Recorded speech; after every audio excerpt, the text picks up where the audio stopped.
Our Voice, celebrating the Coretta Scott King Illustrator Awards, features original artwork from 101 award and honor-winning titles by 34 African American authors and illustrators. Awarded annually by the American Library Association for books about the African American experience, Coretta Scott King Book Awards celebrate African American life and culture. The awards commemorate the life and work of Dr. Martin Luther King Jr. and honor his wife, Mrs. Coretta Scott King, for her courage and determination to continue the work for peace and world brotherhood. In this video, we'll hear from artist Jerry Pinkney, who received the Coretta Scott King Award 10 times between 1981 and 2017. He'll talk about what the awards have meant to him as an artist, and about his work on 3 of his books, The Patchwork Quilt, Count on Your Fingers African Style, and In Plain Sight. Hi, this is Jerry Pinkney.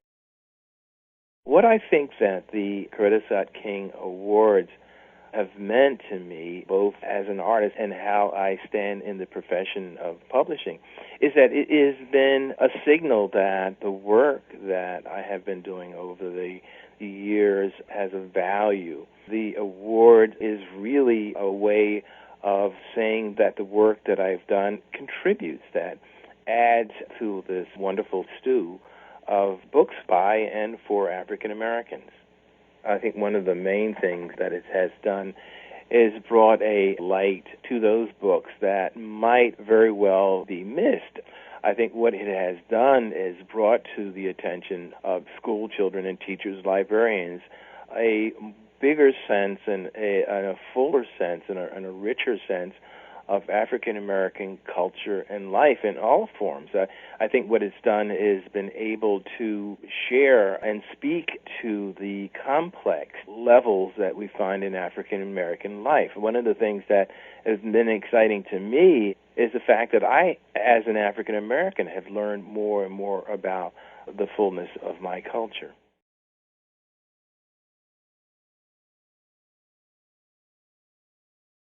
I illustrated the book, The Patchwork Quilt. It was important for me to express the sense of the warmth and love that you found in the text. In the illustration where you find the central character, Tanya, and her mother, Tanya is taking up the work of sewing a quilt that her grandmother had been unable to finish.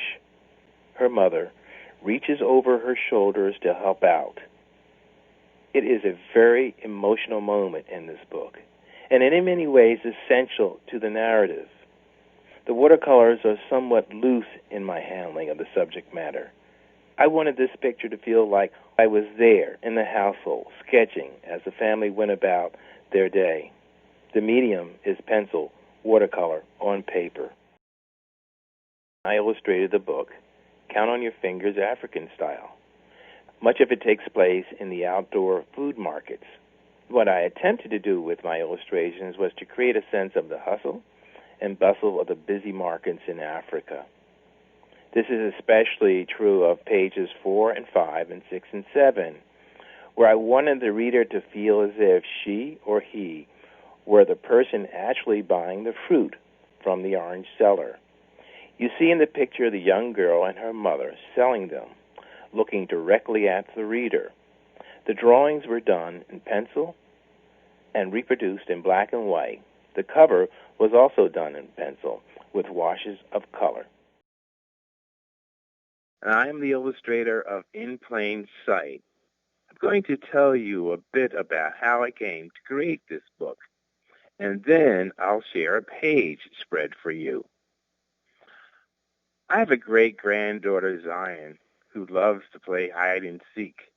We often play this game when I visit with her or when she's here visiting with me.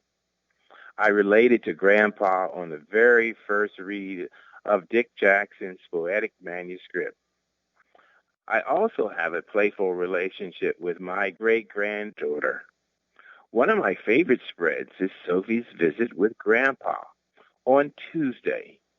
In this picture, we see Grandpa in his wheelchair, Sophie in search for the missing rubber band. The room is cluttered, full of those things that Grandpa is interested in. He loves to read and to collect. A man, although spending most of his time in his bedroom, has many interests and much to keep himself busy.